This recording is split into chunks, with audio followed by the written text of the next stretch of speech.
I see something just on the right edge of your screen. It popped out initially when you opened the tour on the bottom. I was able to upload my mugshot. There's that's the Matterport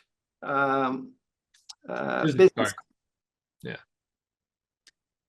So again, this is something you can move pretty much bottom right, bottom left, top right. You can put various social media links. You can have a logo. You can have your mugshot and your contact information.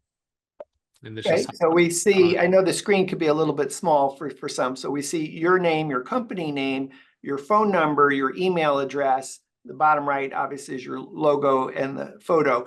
So was there anything else that you could have added to this card, or is that it? I think there was a Twitter. I don't use Twitter, but I think you could add that on there. Okay.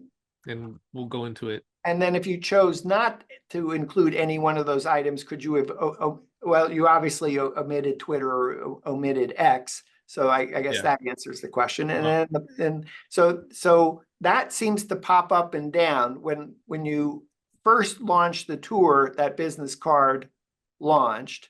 Is there any timing mechanism on that so that it displays at a certain time or in a certain place? No, I moved the mouse away and it goes away. And I did date myself. I said Twitter. I did mean X. Thank you for catching that.